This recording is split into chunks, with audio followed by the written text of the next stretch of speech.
He stood alone on the biggest stage in America, wearing a Marine uniform that had seen war, loss, and silence. What no one knew yet was that the song he was about to sing wasn't just music. It was a goodbye to the one person he could never bring back. And when the final note faded, even the judges were left wiping away tears. Before this unforgettable story unfolds, take a moment to subscribe to the channel and become part of a community that believes music can heal, inspire, and change lives forever. The lights inside the America's Got Talent theater felt brighter than anything he had ever experienced on a battlefield. As the audience buzzed with excitement, he stood quietly behind the curtain, hands slightly trembling, breathing slow and controlled the way the Marines had taught him. His name was Daniel Carter, a United States Marine Corps veteran, 26 years old, and tonight he was carrying more weight than his uniform showed. The producers had asked him earlier if he was nervous. He had smiled politely and said he had faced worse. But this stage was different. This stage required something far more dangerous than courage.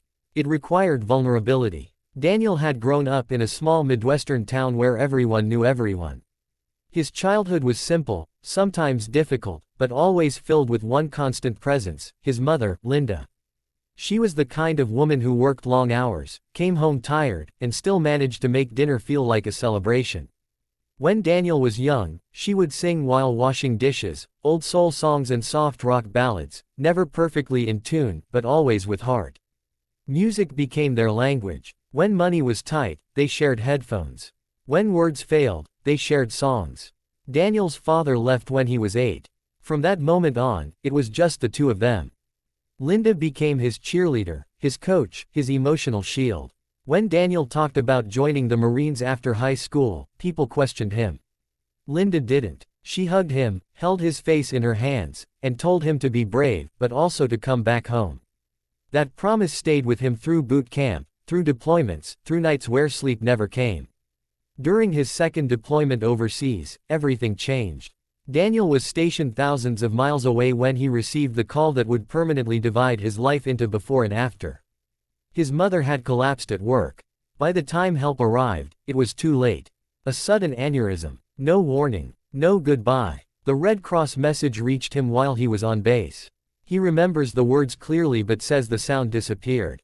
The world went silent. He fell to his knees, not like in movies, but slowly, as if gravity had doubled.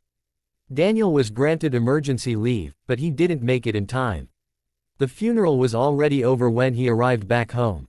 The house felt empty, colder than he remembered. Her favorite mug was still by the sink. Her jacket still hung behind the door. And in the quiet, he realized something terrifying. The one person he had always sung with was gone. For months after, Daniel stopped singing completely. Music hurt too much. Every melody felt like a reminder of what he had lost. He buried himself in service, in discipline, in silence. But grief has a way of resurfacing when you least expect it. One night, while cleaning out boxes in his childhood home, he found an old notebook. Inside were lyrics his mother had written years ago. Simple words about love, about hope, about watching her son grow into a good man. Tucked into the pages was a note that said, "If you ever forget how strong you are, sing."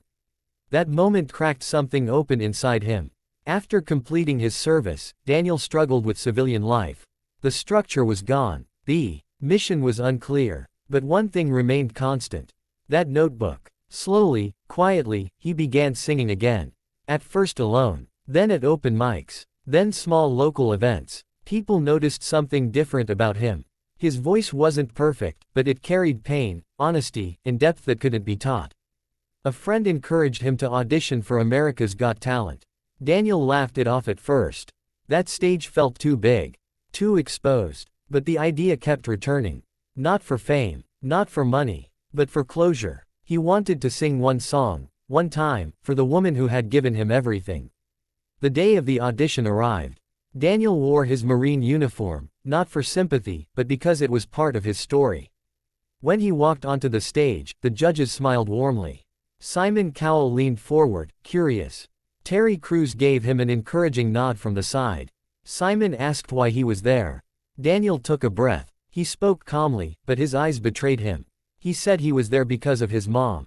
He explained that she had passed away while he was deployed and that music was something they shared. He said the song he was about to sing was dedicated to her.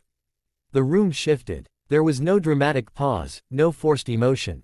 Just truth. When the music began, the first note was soft, almost hesitant.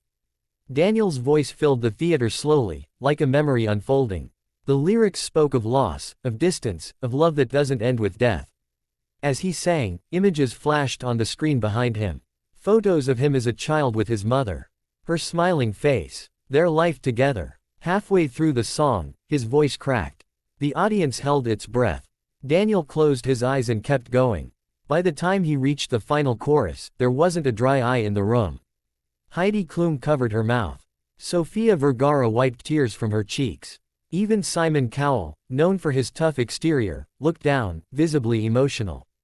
The final note faded into silence. For a moment, no one moved. Then the audience rose to their feet. The applause was thunderous, but Daniel barely heard it. He stood there, overwhelmed, tears streaming down his face. For the first time since his mother's death, he felt like he had said goodbye properly. Simon was the first to speak. He said that in all his years on the show, moments like this were why they did what they did. He said Daniel didn't just sing a song, he shared his soul. Sophia told him his mother would be incredibly proud. Heidi said his voice carried healing. Terry Crews walked onto the stage and hugged him, whispering something only they would ever hear. Then came the twist Daniel never expected. Simon paused, looked at the crowd, and said that this wasn't just an audition.